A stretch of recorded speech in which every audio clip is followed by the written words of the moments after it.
SSC 25 batch, তোমরা এখন পর্যন্ত যারা হচ্ছে মুভিতে সময় পাস করতেছো, যারা ফেসবুকে সময় নষ্ট করতেছো, যারা ইউটিউবে সময় নষ্ট করতেছো, ইভেন হচ্ছে যারা হচ্ছে তোমার হচ্ছে খেলাধুলা নিয়ে ব্যস্ত আছো, ফ্রি ফায়ার নিয়ে ব্যস্ত আছো, পাবজি নিয়ে ব্যস্ত আছো, তোমাদের প্রতি আমার কয়েকটা কথা আছে। তোমাদের বিন্দুমাত্র লজ্জা হওয়া উচিত। তোমাদের কি লজ্জা শরম নাই? এই একটা ক্রান্তিকালীন সিচুয়েশন চলতেছে, আর মাত্র 3টা মাস। তোমাদের হচ্ছে একটু শুকরিয়া আদায় করা দরকার যে তোমাদের পরীক্ষার সময়টা একটু বাড়ায় দিছে।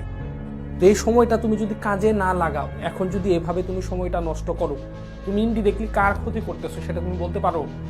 তুমি নিজের ক্ষতি করতেছো। তোমার বাবা মা যে স্বপ্ন দেখে তোমাকে লালন পালন করছে, তোমাকে স্নেহ করছে, সেই স্বপ্ন বাস্তবায়ন করার একটা মূল সময়ের মধ্যে তুমি দাঁড়ায় আছো। এখন যদি তুমি এই সময়টা কোনোভাবে যদি হেলায় ফেলায় নষ্ট করে, এটা কিন্তু ভুগতে হবে তোমাকে। কারণ দিন শেষে তোমার যে রেজাল্টটা হবে, রেজাল্টটা কিন্তু শুধু নিজের জন্যই থাকবে। এই রেজাল্টটা, তোমার রেজাল্ট নিয়ে আমার কিছু হবে না, তোমার বাবা মা তোমার রেজাল্ট দিয়ে কিছুই করতে পারবে না, এটা তোমার জন্য। বাট বাবা মা তোমার কাছে কি চায়? বাবা মা তোমার কাছে চায় হচ্ছে সুন্দর একটা রেজাল্ট। প্রায় হচ্ছে 14 থেকে 15টা বছর যাবত বাবা মা তোমাকে লালন পালন করছে, যত্ন করছে, তোমার প্রতি, তোমার পড়ালেখার প্রত্যেকটা বই তোমাকে কিনে দিছে, তোমার প্রতি ইনভেস্ট করছে, তোমাকে হচ্ছে টিউটরের ব্যবস্থা করে দিছে, অনলাইন কোর্সের ব্যবস্থা করে দিছে, তোমাকে হচ্ছে গাইড কিনে দিছে, তোমাকে হচ্ছে বিভিন্ন ব্যাচে যুক্ত করে দিছে। যত টাকা লাগে বাবা মা দিচ্ছে।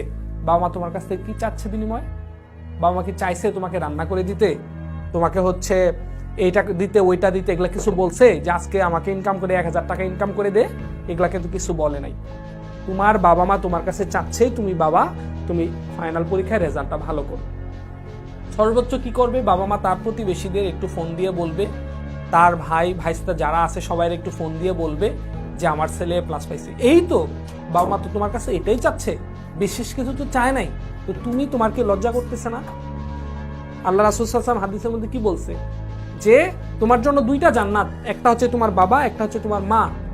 যে বাবা মার মনকে জয় করতে পারবে, বাবা মাকে খুশি রাখতে পারবে, বাবা মার যে সন্তানের প্রতি সন্তুষ্ট থাকবে, সেই সন্তানের জন্য জান্নাত।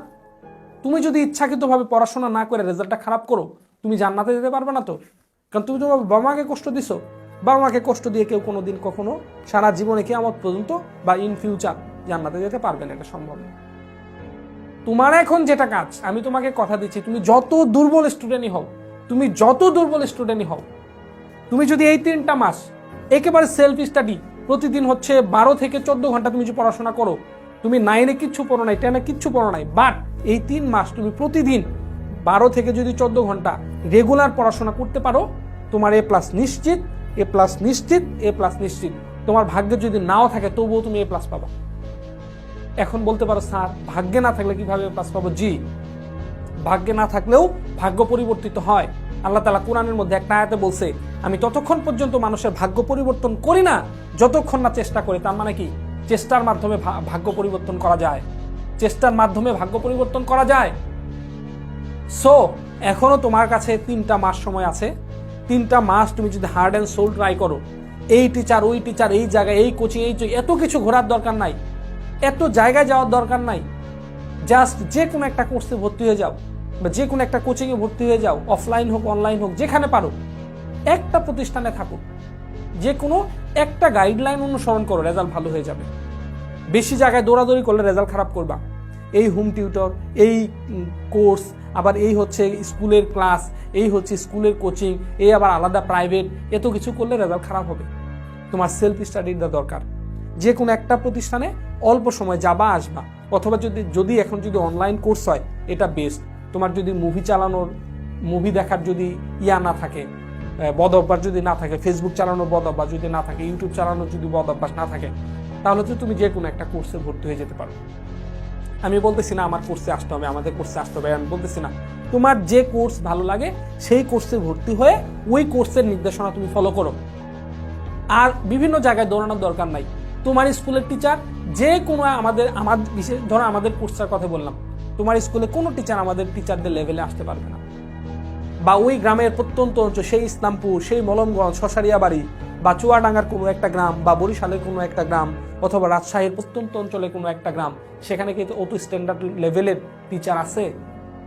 তাহলে তুমি হচ্ছে বাংলাদেশের মধ্যে বেস্ট টিচার একটা প্যানেল পাচ্ছ। যে কোনো একটা অনলাইন কোর্সের মধ্যে ঢুকলে ভালো একটা বেস্ট টিচার প্যানেল পাচ্ছ, যারা হচ্ছে বাংলাদেশের মধ্যে বেস্টদের মধ্যে। সো এখানে তুমি যে গাইডলাইনটা পাবা ওটা সাধারণ একটা নিম্ন বা অনেক দূরের একটা স্কুলে বা প্রত্যন্ত অঞ্চলের সাধারণ টিচারদের কাছে সেটা পাবা না। সো আমার সাজেশন থাকবে যে তোমরা যদি এই 3টা মাস হার্ড অ্যান্ড সোল ট্রাই করতে পারো, 12 ঘন্টা করে মিনিমাম সেলফ স্টাডি রেগুলার করতে পারো, আল্লাহ যদি সহায় হয় তোমার রেজাল্ট ভালো হবে, ভালো হবে, ভালো হবে ইনশাআল্লাহ।